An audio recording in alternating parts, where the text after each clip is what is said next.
Welcome, everyone, to another episode of Taking Up Space, a Michelle A. Mir podcast. Wanted to hop on. I'm tired today, y'all. Wanted to hop on with a word for y'all.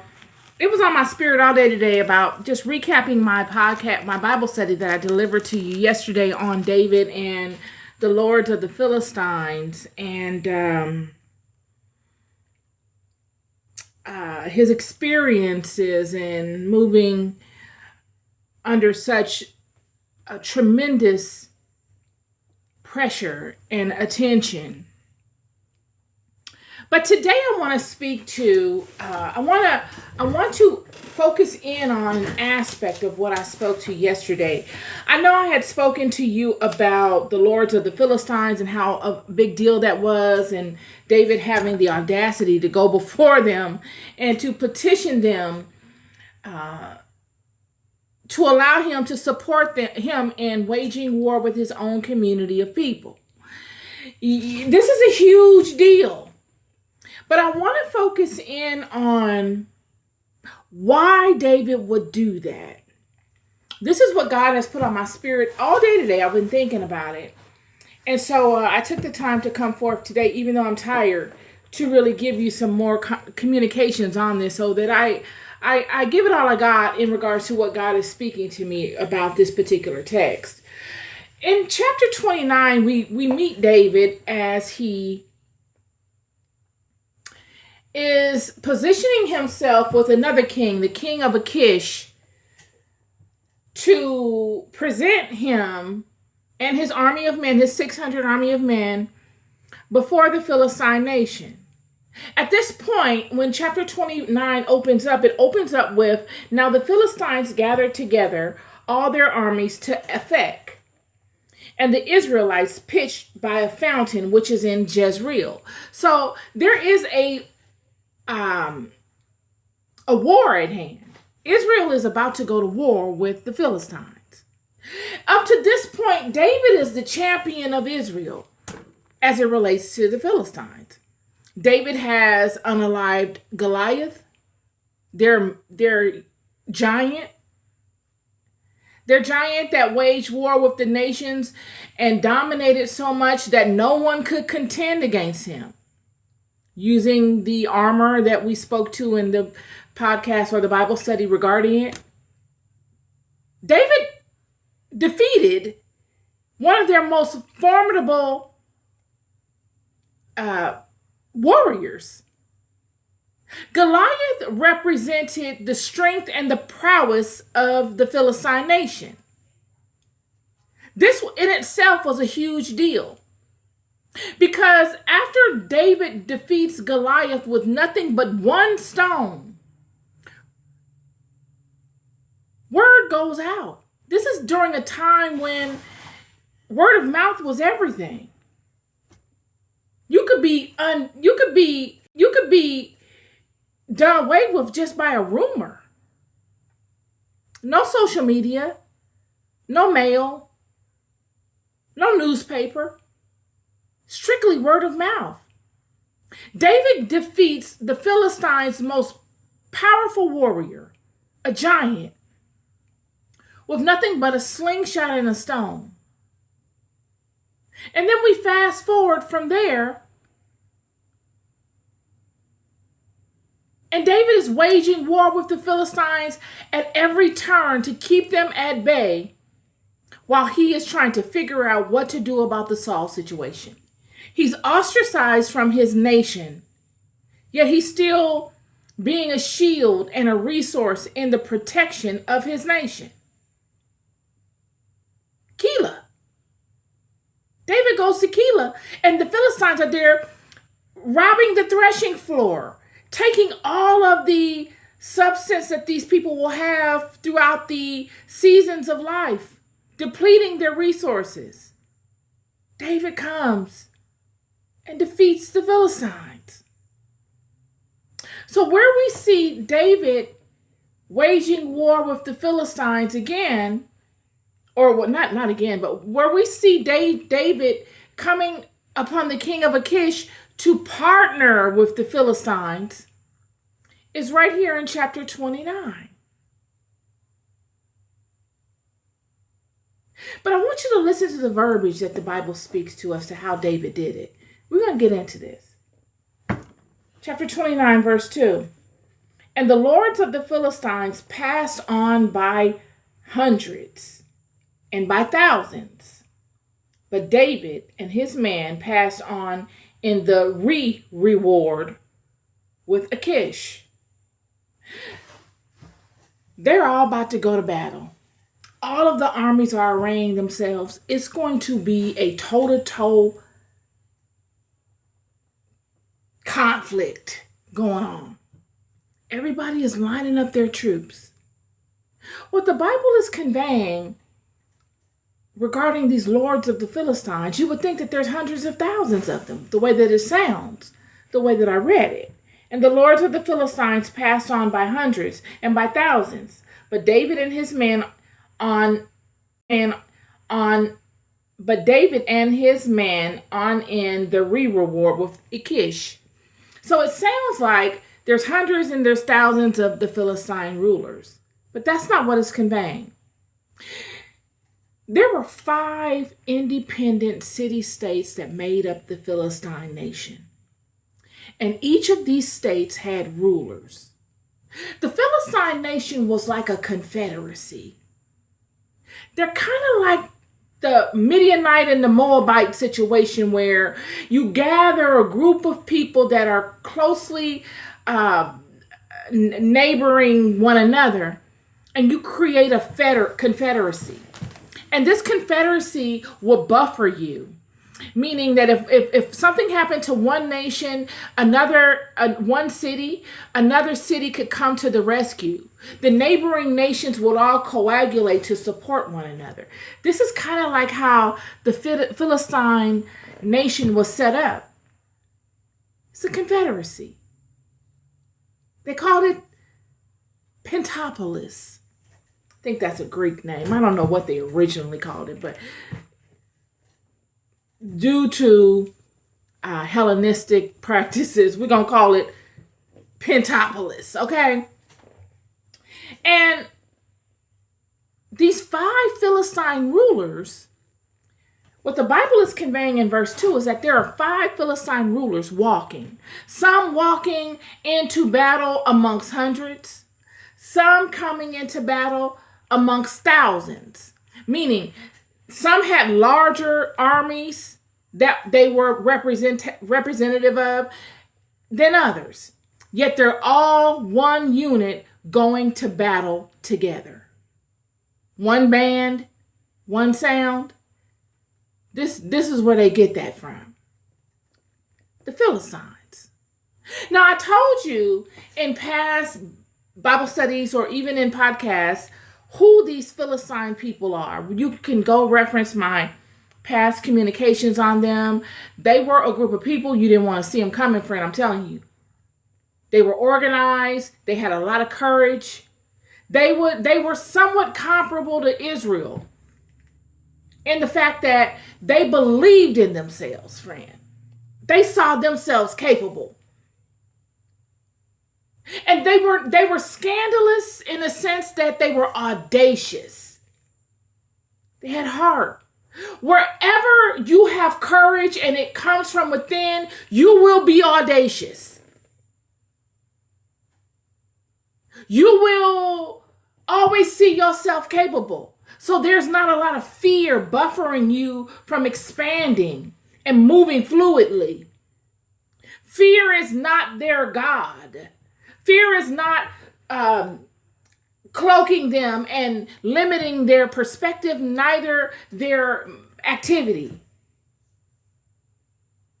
When the Israelites went to wage war with the Philistines and they didn't see themselves capable, they became intimidated.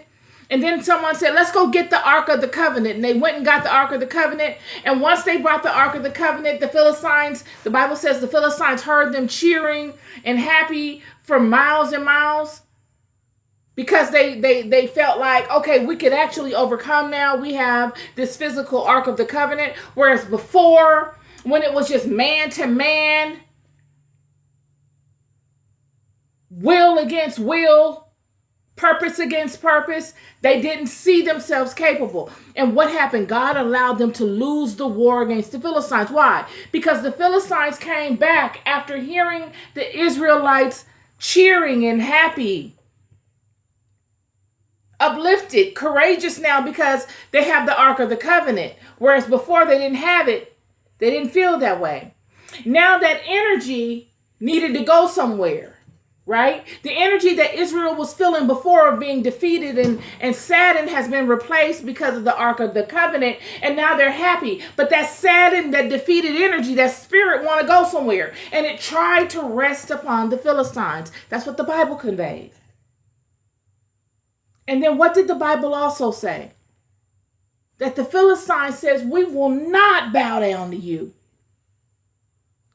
They overcame that lesser spirit with the spirit of knowing and a spirit of audaciousness, a spirit of real courage, not manufactured courage, not a pep talk. I'm going to give you a pep talk. We're going to fake it until we make it. Let's go get them, Tiger. Not that, but a truth. And in this spirit, God respected it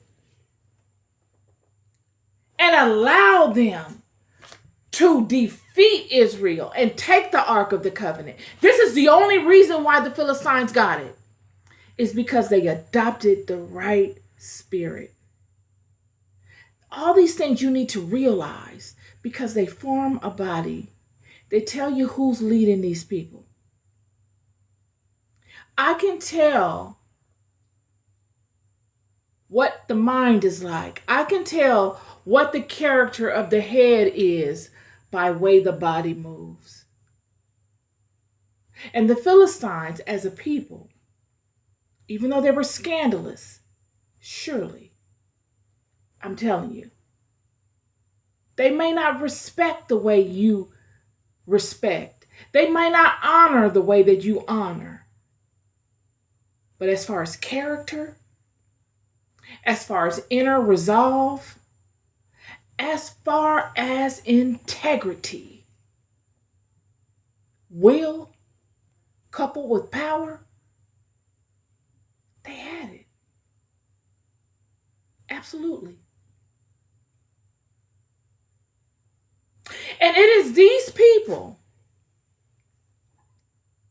that David has said, I will partner with you now. I can't go back into my own community. They don't want me. I'm going to partner with my enemy. So when the Bible conveys that these Philistine lords passed on by hundreds and by thousands, but David and his men passed on in their reward with Achish, they're saying that the Philistine leaders, these 5 leaders, are walking into battle with their troops. This means that the leaders is going down with it just like the troops are. All of them are with it.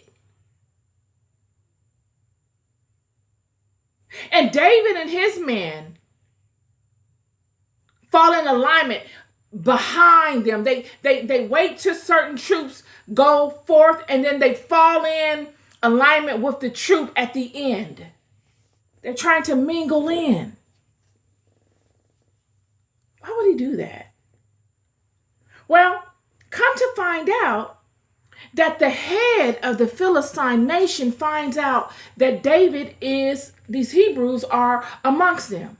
You would have thought that would have created anarchy. It would have been mass chaos. But you got to know who you're dealing with. These are not erratic, dysfunctional, highly emotional people. This is an organized, intelligent group of people, friend. I know a lot of times anything that is not in alignment with what the Hebraic God, that God of Israel is in alignment with, we as children of this house and of this God discredit that. We do. We discredit it from Satan to everybody else. We discredit the power That don't mean it's true. The Philistines were intelligent. They had a mighty army. This is Israel's number one enemy. Israel didn't have an enemy like they did with the Philistines. The Philistines did more damage while Israel was on their feet as a mighty nation than anybody. The Philistines did not come upon Israel while Israel was enslaved in Babylon and rob them and pillage them. They weren't that type of people. They didn't go for the broken. They went for the mighty, friend. They big game hunters. They got their thrill off of taking down the big dogs. They didn't want the broken and the weak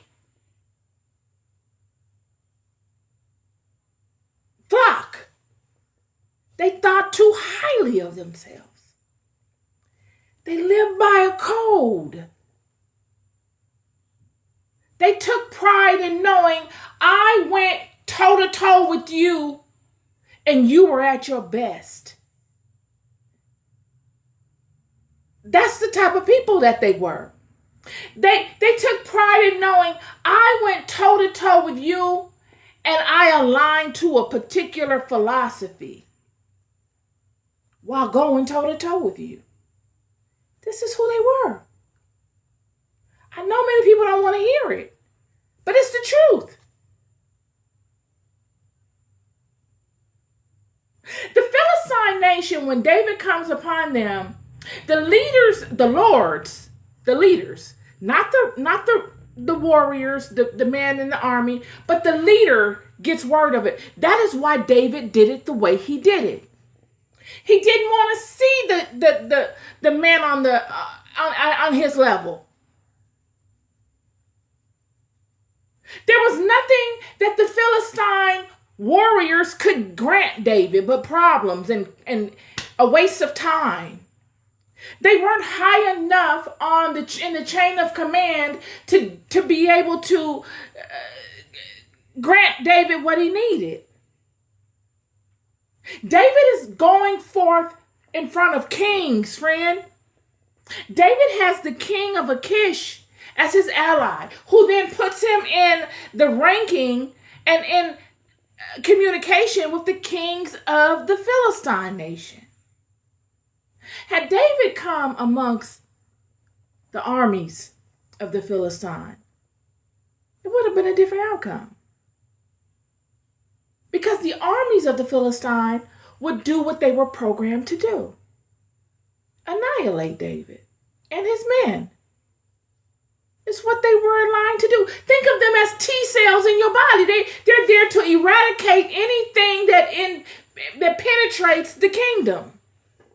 No questions asked.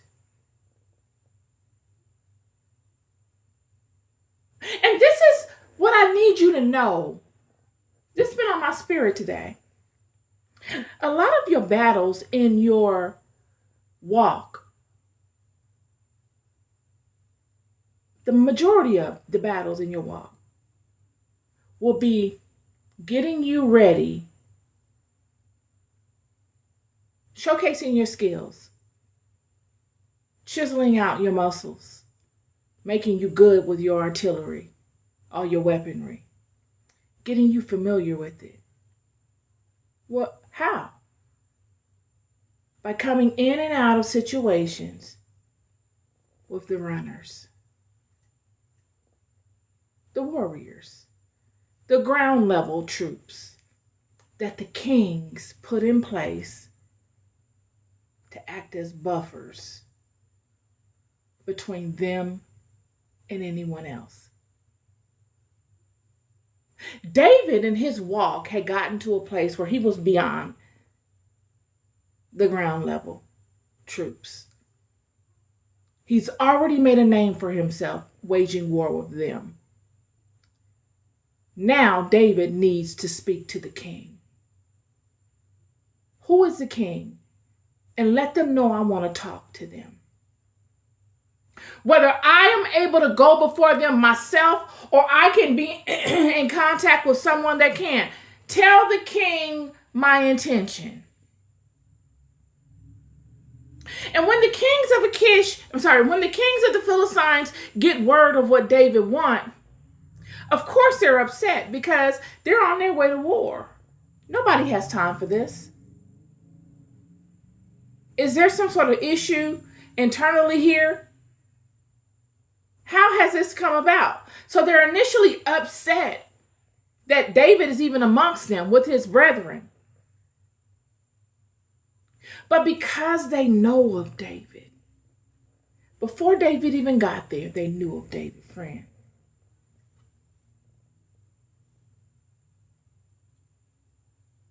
Through their actions, they show how they feel or how they regard David.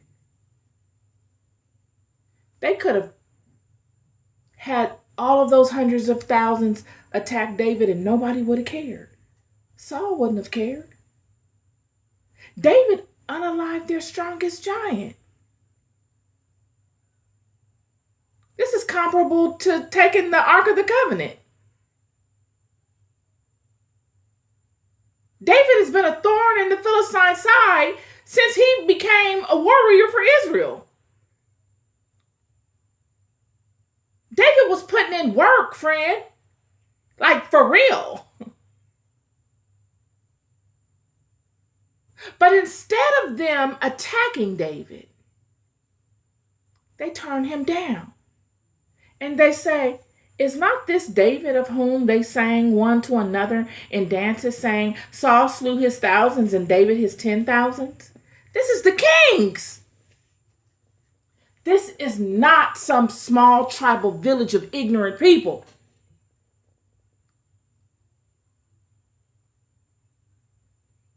His reputation preceded him. And the only reason that they did not wage war against him and unalive him, disgrace him, was because they respected him, friend. Friend, good and bad is subjective. I've said this. It's contingent upon blah, blah, blah, blah, blah, blah. But you know what's not subjective?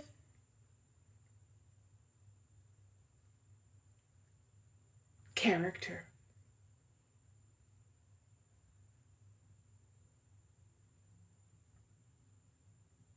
Regard for what you love and meaning it. Standing on it.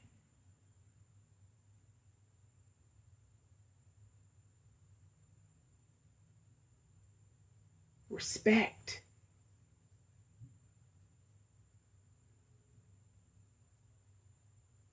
The courage it takes to do all of these things. Not just talk it and give somebody a pep talk about it, but actually walk it out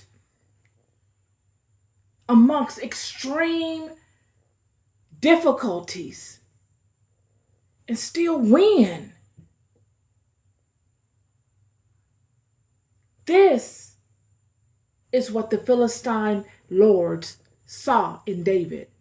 And it was a common thread that they saw in themselves and that they saw in one another. And this is why he was able to do this. What would have meant unalivement for anyone else did not mean such for David.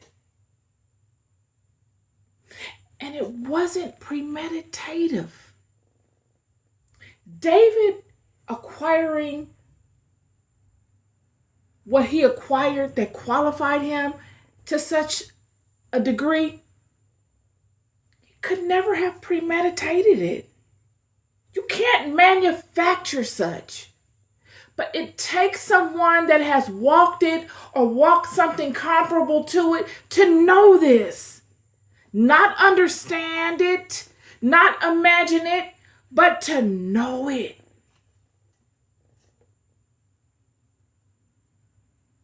This was a powerful thing that I don't think many people pay attention to. David going before the Philistines the way he did. It was a bold, bold move. Audacious. But there was no other way. He needed to know he tried everything. Because I'm here to tell you that if God would not have removed Saul, it would have gotten to a crescendo between David and Saul. And I think David saw it. And David's saying, you know what? I need to know at the end of the day that I have exhausted every resource. I have left no stone unturned in looking to exhaust every resource, every option presented to me, so that I can sit with myself. I can go before my own Father and say, I did the best I could under the circumstances. Literally, the absolute best I could. And this is what I wanted to come back and give you guys that I did not touch upon yesterday.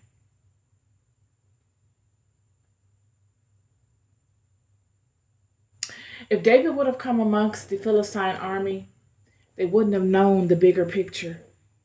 They wouldn't have ever have thought that their bosses would have given David a pass.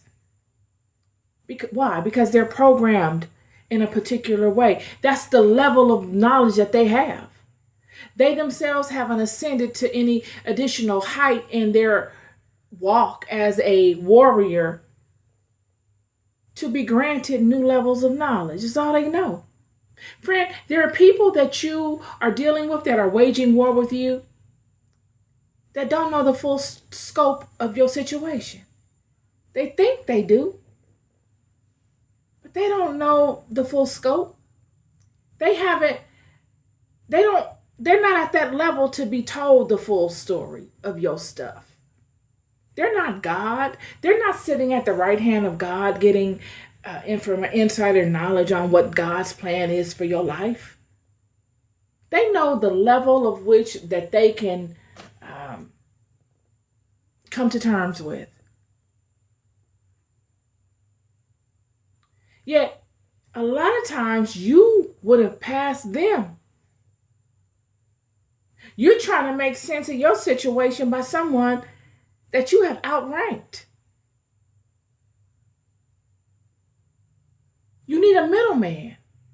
You need a king of Achish to go before the Philistine lords of your life. For you to fall into rank with them and let them tell you no. You've exhausted every resource. Outside of that, the people that are creating roadblocks in your path and all of these things, the only reason that you're seeing them is because you're vibrating down at their level. Lift. Go above their heads. This is David. He had to go above the heads of people that he's moving shoulder to shoulder with in life. Because they don't have enough information to solve a problem. They're not problem solvers. They're problem makers. This is their program. It's nothing right or wrong. It's their program. You need to go before the problem solvers. Send your signal forth to the problem solvers. In order for the king, the lords of the Philistines to respect David and to know his story, they must have found it inquisitive enough to listen in on it. Someone at their level must have had their ear to it to have understood the fullness of who David was.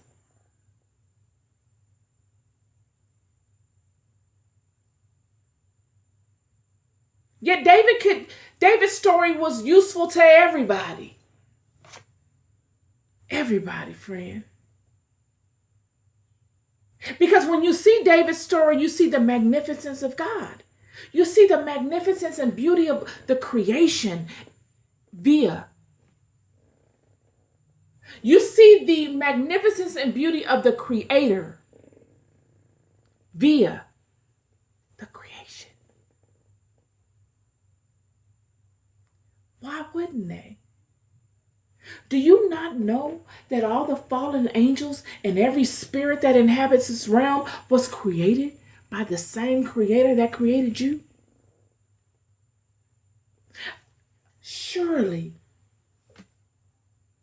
this may be a cul-de-sac, a small one, of a vast universe. There may be a manager of this universe that doesn't manage other aspects of this universe. But don't you know that they are all creations of the Creator that created you and them? Don't you know that?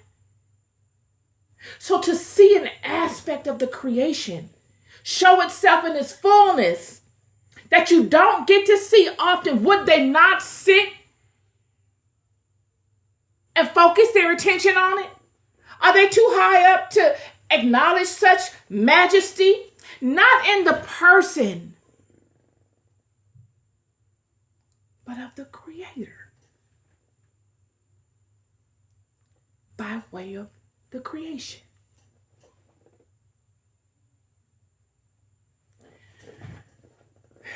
Friend, the lords of the Philistines, all 5 of them, they say, get out of here. I'll see you. But for now, get up out of here.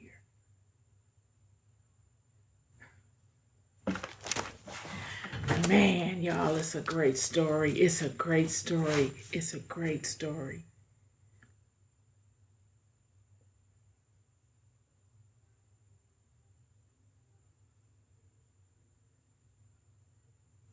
Much love and honor and respect to all that have the audacity to stand in the fullness of their creation. Much love, honor, and respect. Be good to yourselves and be good to one another. Peace and love.